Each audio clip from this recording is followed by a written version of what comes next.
Let's mike news at 8। Let's mike अब तक की खबरों के साथ मैं अरिंदम।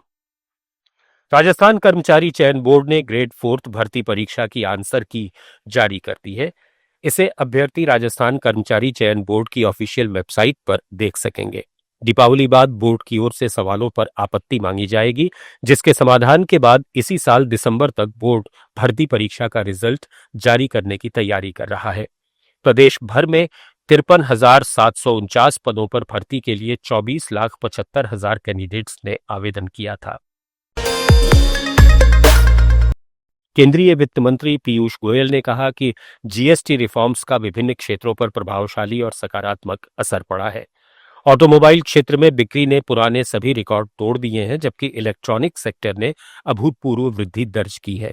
जीएसटी बचत उत्सव पर संवाददाता सम्मेलन में गोयल ने कहा कि जीवन रक्षक दवाइयां अब पहले से अधिक सस्ती हो गई हैं और वस्त्र, सौंदर्य प्रसाधन, पेन, कागज और अन्य दैनिक उपयोग की वस्तुएं भी अब कम दामों पर उपलब्ध हैं। इन सुधारों का सीधा लाभ हर घर और हर नागरिक को मिल रहा है, जिससे दैनिक जीवन अधिक किफायती बन रहा है और अर्थव्यवस्था को नई गति मिली है। इंश्योरेंस पॉलिसी पे सीधा 18% से शून्य करना, लाइफ सेविंग ड्रग्स को सस्ता करना, अलग अलग प्रकार से, चाहे वो वस्त्र का क्षेत्र हो, टेक्सटाइल्स, फुटवेयर का क्षेत्र हो, रोजमर्रा की हर एक चीज, कॉस्मेटिक्स, ब्यूटी, घड़ियां, पेन, पेपर, ऐसी कोई चीज नहीं रखी जिससे एक देश में उत्साह और उमंग बढ़े, लोगों को खरीदने में और ताकत मिले।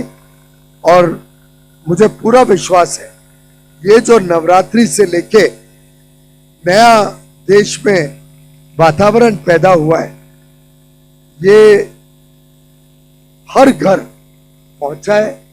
हर घर, हर व्यक्ति में आज स्वदेशी की भावना और तीव्र हुई है। भारतीय तीरंदाज ज्योति सुरेखा वेन्नम ने चीन के नानजिंग में हुई तीरंदाजी विश्व कप फाइनल में कांस्य पदक जीतकर इतिहास रच दिया है। वे भारत की पहली महिला कंपाउंड खिलाड़ी हैं जिन्होंने इस प्रतियोगिता में पदक हासिल किया।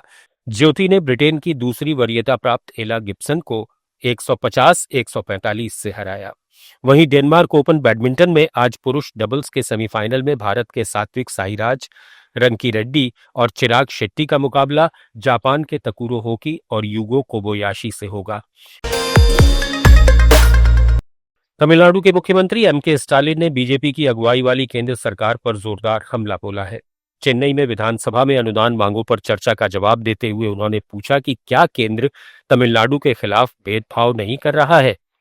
कल विधानसभा में वित्त मंत्री थंगम थेनाराकू ने कहा था कि केंद्र शिक्षा और सामाजिक कल्याण योजनाओं के लिए पैसे रोक रहा है, साथ ही राज्य को इंफ्रास्ट्रक्चर प्रोजेक्ट्स भी मंजूर नहीं कर रहा। थेनारासू ने सवाल उठाया था कि क्या ये सहकारी संघवाद की भावना के अनुरूप है। इसी मुद्दे पर स्टालिन ने केंद्र से कई सवाल किए। बिहार के पटना में निगरानी अन्वेषण ब्यूरो की टीम ने ग्रामीण कार्य विभाग के इंजीनियर संजीव कुमार के ठिकानों पर रेड की। छापेमारी के दौरान 7.5 लाख रुपए कैश और ज्वेलरी मिली है। आय से अधिक संपत्ति के मामले में ये कार्रवाई की गई। इसमें उनकी संपत्ति आय के स्रोतों से 44% अधिक पाई गई।